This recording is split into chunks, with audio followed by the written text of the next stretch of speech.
Welcome to the #1 source for information, news, and opinion on your Columbus Blue Jackets. This is CBJ in 30, presented by Telhio Credit Union. You can also find the audio version on the CBJ Radio SoundCloud page, Apple Podcasts, TuneIn, Spotify, Google Play Music, or wherever you listen to your favorite podcasts. Now here's your host, Bob McElligott.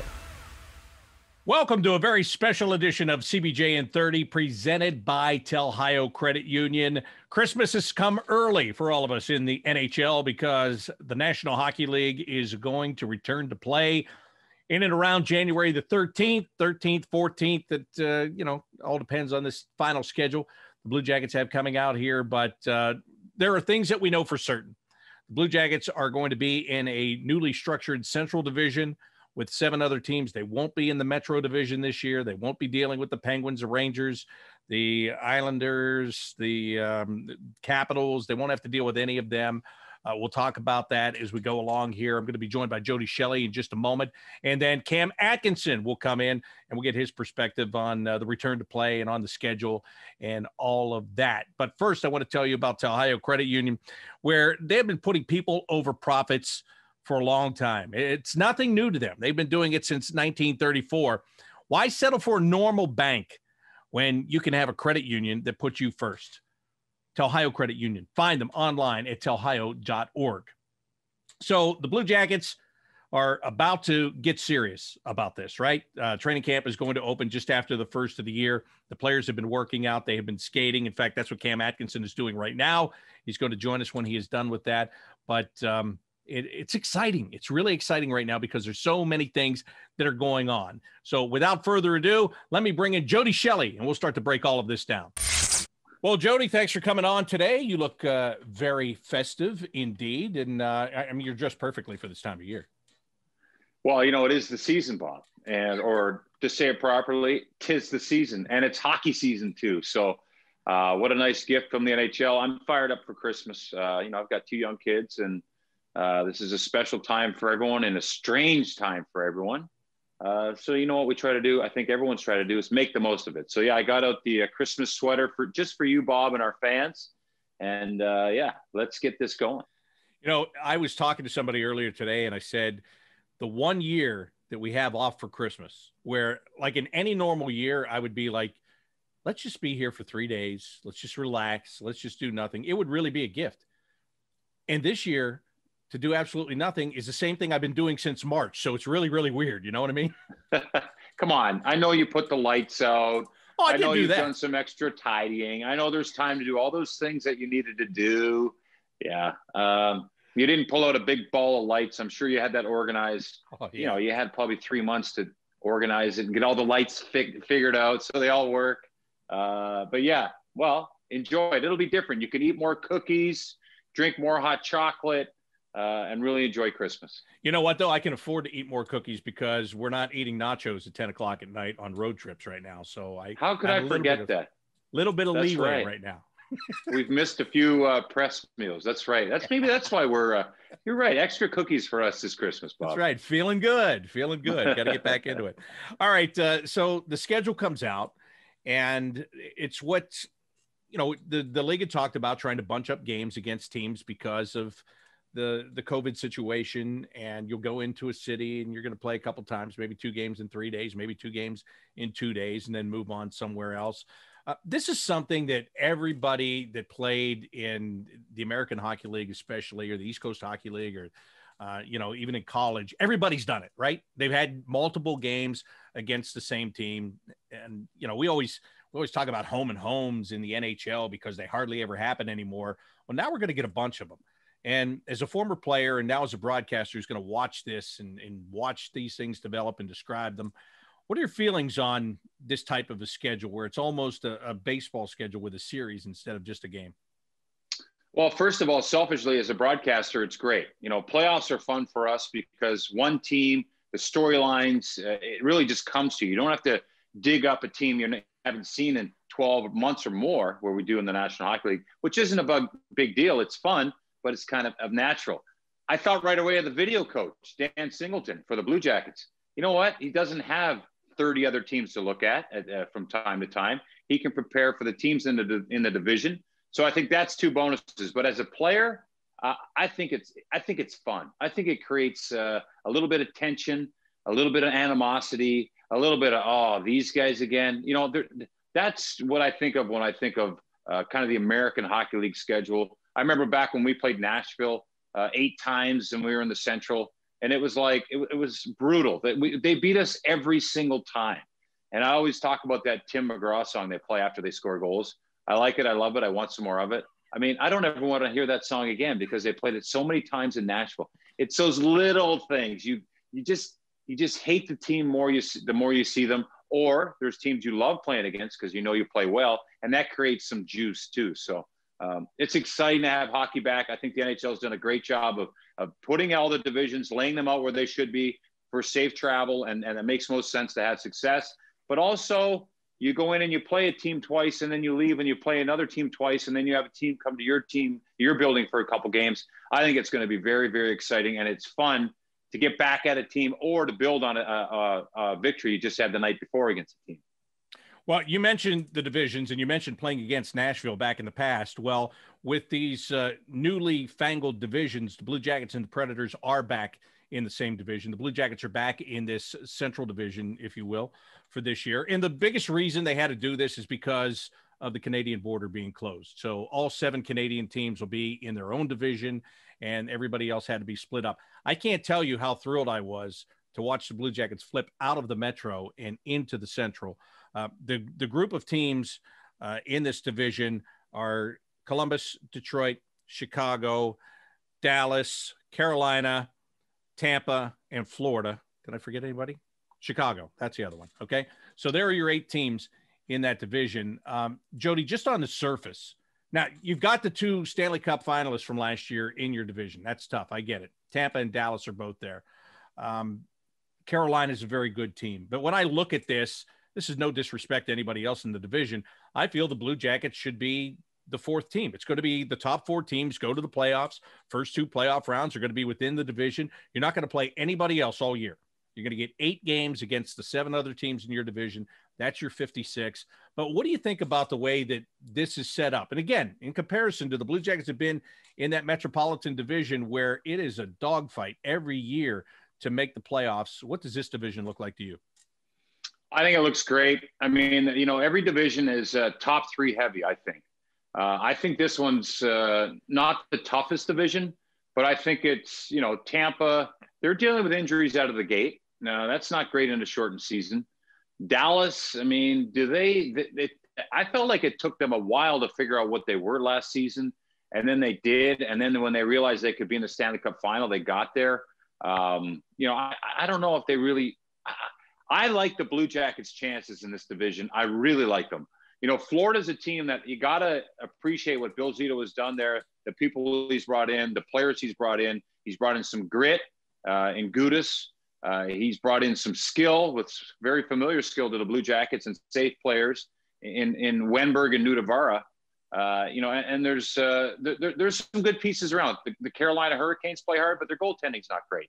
You know, there's some good teams within this division, but I think it's a great matchup for the Columbus Blue Jackets. This team is ready to do something. They've got 2 great goalies. They've got an awesome defensive core. They've now got their center position shored up. I think Max Domi is going to be the number 1 center. I think that's what he wants to be. I think he wants to be that guy, and I think he'll push Dubois. This team knows how to play. They know what's expected of them. Even the guy that Dubois, who's just a young kid going into now his 4th season in the league. Can you believe that? Werenski going into that. He's been here for 5 years. It's incredible. So now, you know, this team is ready. I think they win this division. I think they come out on number 1 in the division when it comes to the playoffs. And I think this is a year they can make noise. I know the prognosticators want to talk about Tampa, St. Louis, Nashville, and Dallas maybe. I don't know. I think Canada's going to make some noise. And I think this Blue Jackets team, and I like not being on the East Coast. Washington, to me, Pittsburgh, I mean, as long as they have Malkin and Crosby, yeah, okay, I get it. The Islanders, hate to play against the Islanders because it's always a battle. So the grind of that is gone, but I think there's some very good positives here for the Blue Jackets to be in this division.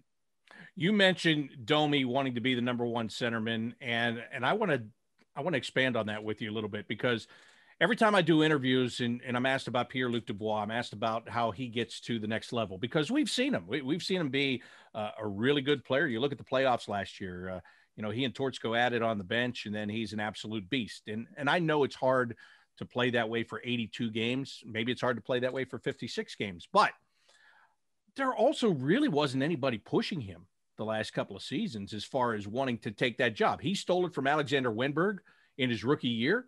Wennberg never really challenged him to get it back. Nobody challenged him to get it back.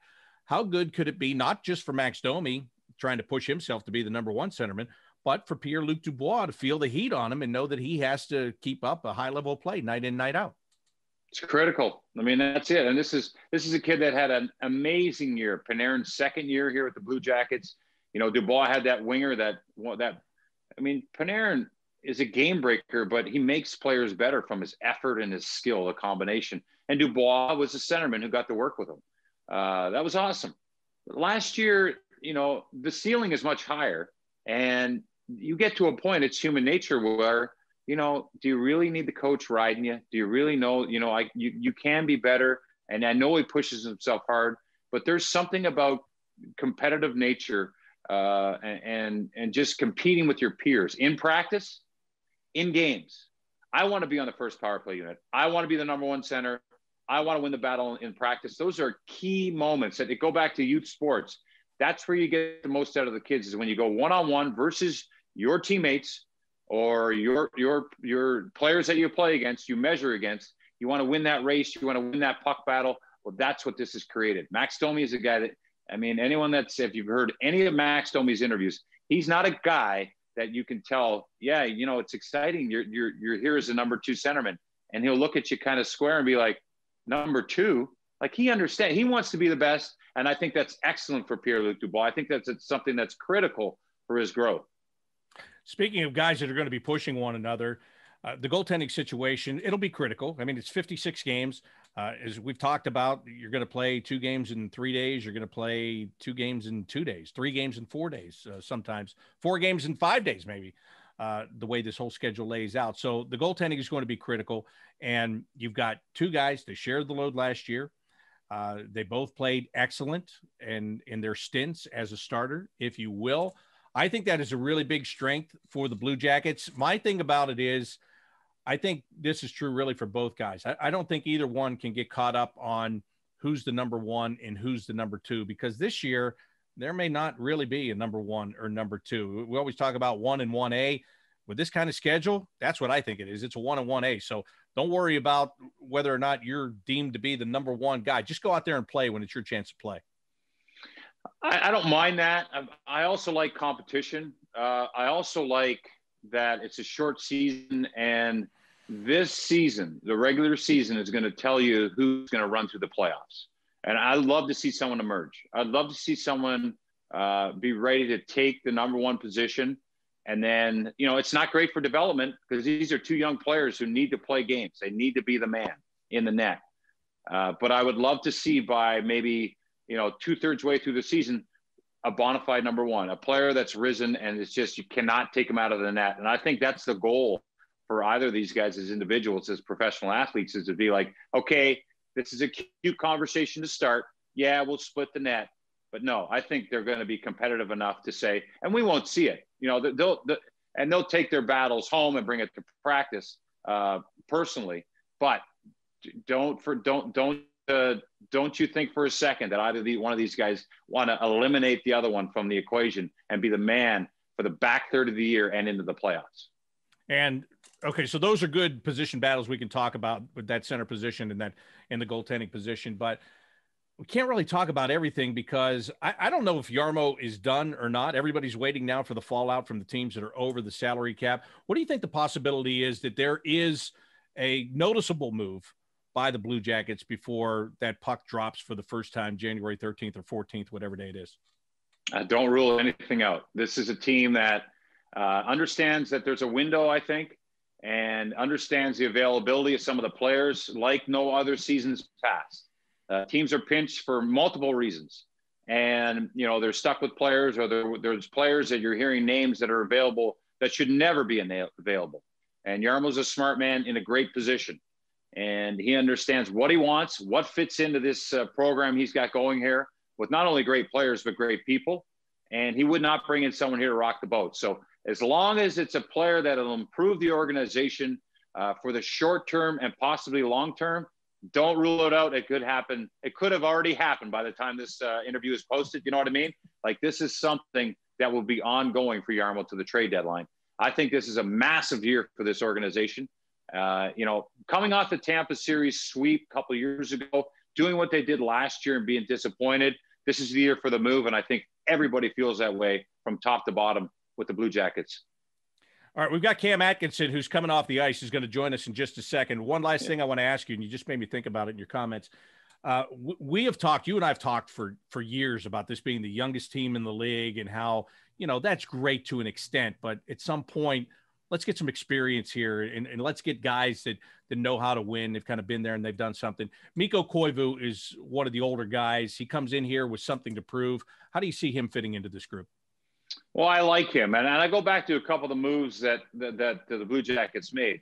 A couple of good players gone for draft picks, Ryan Murray and Alex Wemberg. 2 high draft picks, 2 great Blue Jackets, 2 players that are excellent players. But they didn't do enough to be here right now. There's reasons why they had to be moved. And maybe it was to clear space for other players that they thought were available. I don't know. But they were disposable, I guess, in a sense, which is too bad. But what that says to me is this is a team that's ready to make those moves, to do whatever they can to improve it for not only the organization, but to show the message to the players in the locker room. Hey, this is our time. So Koivu comes in as a veteran player, and you're right. You know what? Watch any team in the playoffs. The youngest team in the league has a tough time in the playoffs compared to teams that have veterans. St. Louis a few years ago with veterans. Last year, Tampa, they went and got some veterans, addressed some needs, players that have been around, players that can play with grit. There's something about having a guy to look up to. I don't care if you're 8 years in the league, 12 years in the league. When you have a guy like Koivu, kind of like the guy that's sitting in the corner that, before you say something, you kind of check the temperature with just what he's doing. It's a massive detail. Okay. Assistant coaches try to help and to give you conversations, but it's not the same as your peers. This is a guy that's no maintenance. He's a high professional. He demands a lot from himself. And I think he demands a lot from his teammates just in the way he works. So it's a very under the radar signing. It's easy to talk about speed of a player, and it's easy to talk about maybe their day is done. There's value in a veteran on a team that's always been called, or always has been, the youngest team in the league for the past few years. That eliminates that a little bit. So that is a big moment. I think it's big for Foligno, Atkinson, all those guys who have been longtime Blue Jackets to have a guy come in who's been a captain, a longtime captain of an organization. I think that's a huge move. Well, speaking of Cam Atkinson, he's been getting ready for the season. He's been practicing, and he's just about ready to go officially in training camp. And we're going to bring him in to join us right now. Cam, as you understand this process with the schedule, what are your initial thoughts on this whole thing and the way it's going to play out? Multiple games, back-to-backs, 3 games in 4 days, all of that stuff. Yeah, it's definitely gonna be interesting. See how the bodies hold up. 4 games and 6 nights to start it off is going to be challenging, but I think the boys are just excited to get going. And, as long as there's hockey, I think that's all that matters. A little bit of a throwback to your days in the American Hockey League. I know it's been quite a while for you, but that's the way it was when you were in Springfield. Yeah, we had pretty much 3 games in 2.5 days. So you kind of get used to that. And plus the travel was a little bit more difficult back then. But, like I said, I think the fact that there's hockey, it's going to give the fans something to cheer about. And, just excited that, most of the guys are back and we've been having some really good skates the last couple of weeks. Cam, how about the start of the season? Well, how important is that? I mean, every year is the importance of the start, but you guys really got to be on your toes early for 4 and 5. Yeah, I think, Jody, and you and I have talked about this a couple of days ago, but I think whoever starts off hot, I think that's going to be really important. It's feeling good. And, we all know what to expect towards this training camp, and we're going to do a lot of skating, but I think he knows, when we need the rest and when he can push us and stuff like that. But we're trying to get all that, the hard stuff out of the way right now. So we're ready to start off on the right foot come January 13th. Now, Torch's training camp, isn't there some stipulations that have been put in that you can only do so much skating with this new agreement? Yep, which definitely benefits us. What's the rule? I forget if it's like I read somewhere where it's like you can't if you're in the gym, especially, you can't do max personal records or whatever it is, and on the ice you can only skate for 90 seconds. But I'm not sure if there's going to be someone other than the coaches that's going to stop Torch from doing what he has to do to get his flesh. Then it is what it is. Obviously we've had all the coaches except Torts on the ice the last couple of weeks, and at the end we've been doing some baggers, and we just finished with laps. So get us used to the skating. I want to say one thing about the importance of the start. It makes a big difference. Like if you 4 games in 5 days, your first off day is much more enjoyable, and plus you feel more confident going into the next set of games. In this sequence, it's going to be 2 games against 2 teams, move on to the next. It's almost like series. But if you can start off hot and go 3 or 4 maybe, or 4-4 in the first 4 games, it settles you down right away, doesn't it, Cam? Oh, there's no question. I mean, you're not gripping the stick as tight, and whether you're, not to mention, obviously, if you don't start off hot as a team, and then individually, if you don't start producing points, you start gripping the stick a little tighter, and you start questioning, how you're playing, and then you might be cheating in certain areas. So, I think what's good about all the coaches, and especially Torts, is we train pretty hard and we skate hard, and to mentally prepare us for 4 games in 6 nights, or 6 games in 9 days, or whatever it is. So nothing that we haven't seen before or faced, and just looking forward to getting back into game mode. Cam, I want to ask you about the human element of this, really, when it comes down to it. You were in the bubble for the playoffs, and there everything was controlled. The hotel where you could go to eat, you go to the arena. This is going to be a little bit different. At home, you'll be at home with your wife and your kids, and you'll come to work like you normally do. But then when you travel, you'll still be on the charter as always. But once you get to a city, you're kind of basically almost confined to the hotel and the arena. It's great to play. I understand all of that. But as I look at that and I think about, how long is it going to take for that to get old, for lack of a better way to say it? Or how difficult is that going to be, as a player, where you're going to be somewhere, but you're still confined? Yeah, I mean, that's a great question. I think, obviously in the bubble is definitely different just because you're stuck in that one spot. And we didn't, obviously the hotel is nice and you have the lounge, but it got boring pretty quickly. And then you obviously started missing your family. I think what's nice is, like you said, Bob, we're going to be able to see our families. We're going to be able to sleep in our own beds with the travel. And, I think we're still trying to hash out all the rules and stuff when you're on the road, as far as we were told that we're not allowed to eat out or anything like that. So we're still trying to hash out the logistical part of it. But like I said, I'm just happy, other than missing my family. I think my wife's about to kick me out of the house right now. So I'm ready to get back, and, I want her to miss me. I want her to want me to come home. But no, I'm just looking forward to it, and all the guys are too. And it's going to be interesting, but we'll get through it together. Hey, speaking of your family, how is everybody doing? Because remember, at the beginning of this whole pandemic, you guys were having a baby. So you've gone from there. Now here we are months later. How is everybody at home, Cam?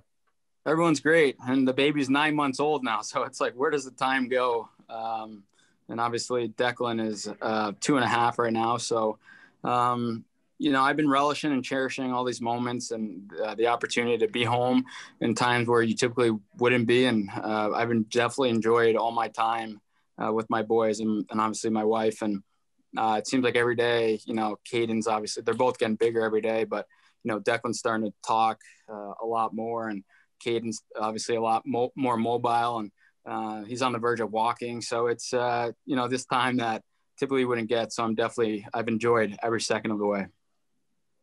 Well, I just looked at the schedule. I see there's a 12-day road trip, Dallas, Florida. Not only do I hope you can go to the restaurants there and enjoy the pool, but I hope the broadcasters can join you, Cam. Yeah, as long as I could get, or at least all of us could get some vitamin D, where we could be outside, maybe get a little bit of sun.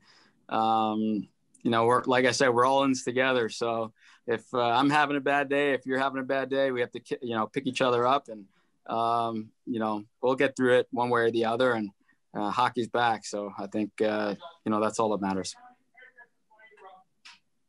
How much well, thanks, Dan. Forward? We appreciate your time. Yeah, I just want to ask you one more thing, especially with Max Domi coming in. How much are you looking forward to the way this team looks now, and whoever you happen to be playing with, how it's going to be a little bit of a different dynamic? And I know I've read some things that Torts has said about wanting to open up that offense a little bit. You are a big part of the offense on this team. So how much are you looking forward to getting back to being the Cam Atkinson that we've all known to grow and love here in this league? Yeah, I mean, obviously bringing guys like Max Domi, who is very high in skill, obviously it's part of the business to see some of your best buddies go, but it's nice to bring in some other guys. A guy like Max is going to fit into our mold very nicely, especially where he Torts coaches. And, I think I might have the opportunity to play with Max right away. And we've been practicing together the last couple of weeks since he's been back. So trying to build that chemistry, which has been really nice. And a guy like Koivu, who is an older guy, veteran guy, a leader, someone that is, all the leadership group, we're going to rely on him a lot, and especially with the younger guys as well. But, me personally, obviously, I think I showed to an extent of me being back in the playoffs where I just was having fun again. And as the games went on, I think people forget that I missed 5 or 6 months prior. So to jump right into the fire, into playoff mode, I think I did pretty well for myself. And as the games went on, I felt more and more comfortable and confident with the puck and without the puck. So trained pretty hard this offseason once we got eliminated, and just pushed myself. And, I feel good out there again. It's it's obviously a mindset, and, I'm ready for the drop of that puck, as I think I'm going to have a really good year, and just looking forward to doing what I do on a daily basis. I just want to let you know, nobody has ever done this interview with us in full gear before. So I can't tell you how much I appreciate that. Yeah. It's, I love it. It's, I actually just got off the ice, so sorry if I'm a little out of breath. We just did a little bit of a lap test out there. Coach Lars put us through a nice little bag skate at the end to send us off into Christmas break. It stinks while you're doing it, but you're happy when you're done. And I guess, you'll enjoy, I guess, the waters and the good cookies and cake while you're during break. All right. Hey, that is Cam Atkinson. Of course, you can follow him on Twitter, Cam Atkinson 13. He's always got something going on, and it's always interesting, and it's always part of the community. Cam, thank you so much. Appreciate it. Merry Christmas to you and the family. Thanks, boys. Thanks for having me. Merry Christmas. Stay out of trouble. Cam Atkinson joining us here on a very special edition of CBJ in 30, presented by Telhio Credit Union. Jody Shelley, kind enough to come on with me today as well. You were talking to Cam about, traveling. Wouldn't you know, the first time the Blue Jackets are in a division with the Florida teams and a Dallas team, and there's a chance to go somewhere where it's actually nice and warm during the winter months, we don't get to go anywhere. Go figure. Hey, not yet. You never know. Just go day by day with this. Hey, and this is my pleasure to be on with you, Bob. Thanks for having me. And it was great to have Cam. It's great to get the players' perspective of how they see it. Good to see him in his gear getting ready here before the holiday season. Now he's got a couple days off just like us. Things are coming together with the National Hockey League very quick. But I agree. The first thing we do when we see the schedule come out as broadcasters is we look at the Christmas break, how long it is. And it's players too, 3 days, 2 days, whatever it is. You look at the All-Star break, which there's none this year, but you also look at the long Florida trips, the long trips to California, and when they fall in. We actually ended our, just before the pandemic started in March, we were actually in Alberta, if you recall, our last road trip. And a couple of broadcasters might have snuck away and skied a little bit. So, that's one of the perks, but no, you can keep your flip-flops in the bag in April, Bob. I think the team will be down there. Well, it looks like the team will be down there without us, but you never know. Yeah, it's going to be a fluid situation. And that's one other thing. I'm glad you just brought that up, because with this schedule, and as you look at this schedule and you go through this schedule, please keep in mind that this is going to be a day-to-day thing. You see what's happened in the NFL. You see, what happened in Major League Baseball. If there are situations where they have to postpone a game and move it to another day or whatever they've got to do, that's going to happen. That is a fact of life as life is lived right now. I mean, I've watched NFL games at 5 o'clock on Tuesday and Wednesday afternoons, for crying out loud. And I hope that we don't have to deal with that very much. But even when the times are assigned to these games, everything is always going to be in motion, isn't it? Yeah, and that's another conversation that you should have, is because your Steelers, Bob, I mean, you could do a whole show on their last couple of weeks, couldn't you? And that for those games that you've been catching. Yeah, but they still can't run the football, so it doesn't matter what time of the day they're playing. I told you, quite honest with you. I told you could do a whole show on it. You are right. What are you doing for Christmas? You just staying right here close to home? Yeah, we're staying in at home here and just outside of Columbus and enjoying it. And then because we know after, when things start, I've been able to coach my son's hockey during all this. There's a silver lining in that. And my daughter, we go swimming almost every morning during the week just to do something together. We swim laps, but now we know that with the schedule coming out, we'll be back to work, which is a great thing. So just going to enjoy the few days and then get ready to do a lot of stuff. We know that when the calendar turns. All right. And next week, we're going to return to the Inside Edge on the flagship station of the Blue Jackets radio network, 97.1 The Fan here in Columbus. I think we are scheduled for 8 o'clock on Tuesday. That's going to be fluid as well, just because of the Blue Jackets schedule, Ohio State basketball schedule. So we'll keep you up to date. You can always find out at bluejackets.com or on the Blue Jackets social media channels what we're doing. Eventually, I hope we'll settle back in at our normal Wednesday night at 7 o'clock, but you can always get it as a podcast after the show airs. And we know that you will find it, and we appreciate that very, very much. Jody, thank you, and Merry Christmas to you and the family. And I look forward to seeing you. We'll talk next week on the radio show, but I look forward to seeing you at the rink really soon. All right, Bob. Thanks. Enjoy Christmas. Happy holidays to everyone. And what a wonderful time of year. Have a safe holidays, and looking forward to seeing you, Bob.